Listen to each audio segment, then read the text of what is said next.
तो घर से मतदान करने की सुविधा का लाभ दो श्रेणी के लोगों को प्राप्त है, 85 प्लस के वोटर और हमारे ऐसे दिव्यांग मतदाता जिनकी दिव्यांगता 40% से ज्यादा है। जो हमारा ईपी रेशियो होता है, आबादी का कितना परसेंट है जो मतदाता है, वो 64.54 है। मतलब मध्य प्रदेश की आज की जो हमारी आबादी है, पॉपुलेशन है, उसका 64.54% लोग उसके मतदाता हैं। और जो जेंडर रेशियो है हमारी मतदाता सूची का, प्रति 1000 पुरुष पे कितनी महिला मतदाता है, वो 947। जैसा आप जानते हैं, बताया मैंने कि नाम जोड़ने की कार्रवाई है वो नामांकन के अंतिम दिनांक के 10 दिन पहले तक होती है, और जो नाम काटने की कार्रवाई होती है, नाम हटाने की, तो निर्वाचन की घोषणा के बाद नाम काटने के आवेदन प्राप्त नहीं लिए जाते, या लिए जाते हैं तो उन पर कार्रवाई नहीं की जाती। हमने पोर्टल को हम बंद नहीं करते। तो जो भी आवेदन आता है, 16 तारीख को निर्वाचन की घोषणा हो गई, इसके बाद जो आवेदन आते हैं किसी के नाम हटाने की, मृत्यु के कारण हो या शिफ्टिंग के कारण हो, तो उनको अभी काटा नहीं जाता है, अलग से उनकी लिस्ट बनाई जाती है। अगर हम देखते हैं ऐसे कि पोलिंग स्टेशन वार अगर हम देखते हैं, तो जो हमारे 29 जो संसदीय क्षेत्र हैं, उसमें सबसे कम मतदान केंद्र वाला जो हमारा पार्लियामेंट्री कॉन्स्टिट्यूंसी है, वो छिंदवाड़ा है। छिंदवाड़ा में 1934 1934 मतदान केंद्र, 1934। सबसे अधिक मतदान केंद्र जिस संसदीय क्षेत्र में है वो मंडला है, जहां पे 2614 2614 मंडला में सबसे ज्यादा मतदान केंद्र है। मतदाताओं की संख्या के हिसाब से अगर हम देखते हैं, तो अगेन छिंदवाड़ा में वोटर्स की संख्या, सबसे कम वोटर वाला अगर कोई पार्लियामेंट्री कॉन्स्टिट्यूंसी है तो छिंदवाड़ा है, यहाँ 16,32,074 1632074 इतने मतदाता हैं आज की स्थिति में। यही रख दो हमारा। और अधिकतम मतदाता वाला कोई जो संसदीय क्षेत्र है वो इंदौर है, जहां 25,13,424 2513424 इतने मतदाता है। तो इंदौर में हाईएस्ट नंबर है, छिंदवाड़ा में लोएस्ट नंबर है। जेंडर के हिसाब से जब हम देखते हैं, तो जेंडर रेशियो हमारा जो सबसे कम है जिस पार्लियामेंट में, वो भिंड है। भिंड में 1000 पुरुष पे जो महिला का अनुपात है वोटर का, वो 857 है, 857। हमने पूरे राज्य का भी देखा था, 947 था औसत, लेकिन भिंड में वो घट के 857 है। और हाईएस्ट जेंडर रेशियो जहां सबसे अच्छा है, 1000 पुरुषों पे अधिक महिलाएं, वो बालाघाट है, 1014। तो बालाघाट में प्रति 1000 मतदाताओं पे महिला मतदाताओं की संख्या ज्यादा है, 1014 प्रति 1000 पुरुष। जी जी जी। इसके अलावा हमारे मतदान केंद्रों की संख्या वही है जो विधानसभा निर्वाचन के दौरान थी, 64,523। विधानसभा के दौरान हम लोगों ने सहायक मतदान केंद्र कुछ बनाए थे, जहां भी मतदाताओं की संख्या 1550 से ज्यादा थी, वहां पे हम लोगों ने सहायक मतदान केंद्र बनाए थे।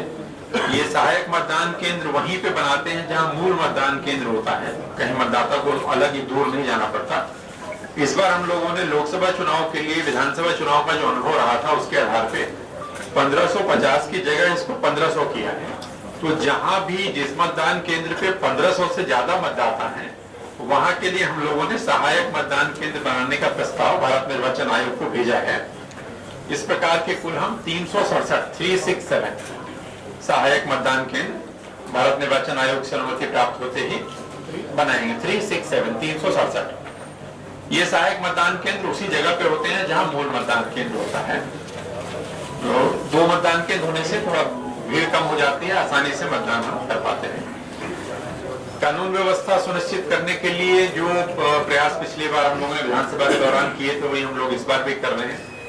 अभी आचार संहिता या चुनाव की घोषणा हुए 2 दिन हुए हैं, लेकिन लगातार समीक्षाएं चल रही हैं।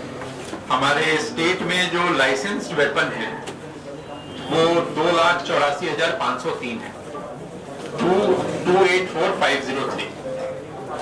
इसमें से लगभग 1.25 लाख हथियार अभी तक हम लोग जमा करा चुके हैं और बाकी कार्रवाई चल रही है।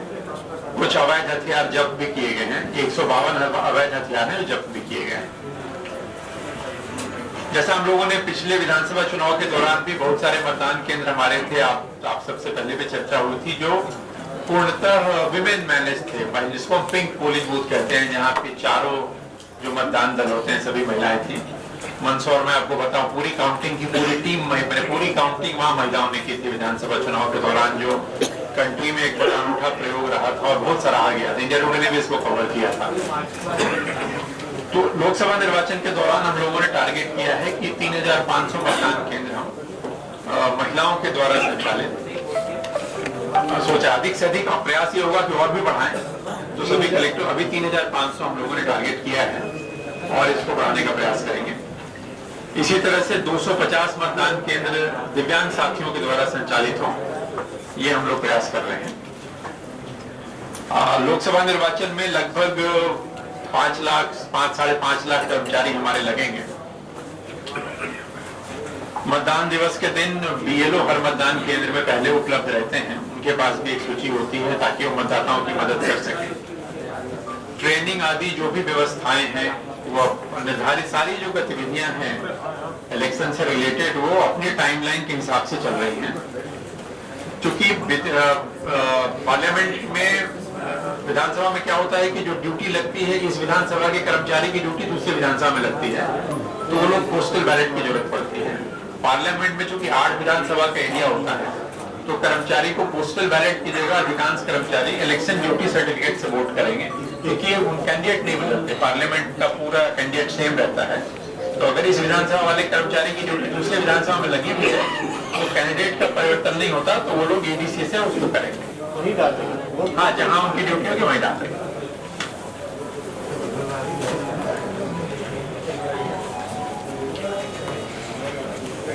जैसे निर्वाचन के अभी भी काम चल रहा है, हमारे जैसे नाके हैं, तो करीब 500 से ज्यादा नाके आज की तारीख में ऑपरेशनल हैं, जिन पे काम चल रहा है। जहां लोग चेकिंग और तमाम तरह की गतिविधियां, वहां वो काम चल रहा है। सीजर्स भी हो रहे हैं, वाहनों की चेकिंग वगैरह आदि, वो सारी चीजें आरंभ हो गई हैं और इसको धीरे धीरे और इसमें शक्ति आएगी। विधानसभा चुनाव के दौरान भी हम लोगों ने मतदान 50% से ज्यादा मतदान केंद्रों पे वेबकास्टिंग की थी और वेबकास्टिंग के माध्यम से मतदान की लाइव वेब स्ट्रीमिंग हुई थी। आयोग के निर्देश है कि 50% से अधिक मतदान केंद्रों पे लाइव वेब स्ट्रीमिंग हो, उसका पालन लोकसभा चुनाव के दौरान भी किया जाएगा।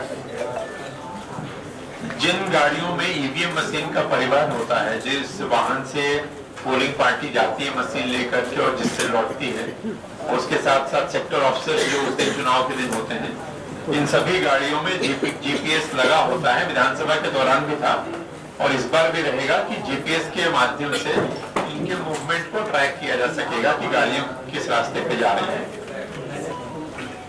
मतदान केंद्र पे जो हमारे निःशक्त जन हैं, वरिष्ठ मतदाता हैं, गर्भवती माताएं हैं या वैसी महिला मतदाता जिनके छोटे बच्चे हैं, इन सबको प्राथमिकता के साथ हम लोग वोट कराते हैं।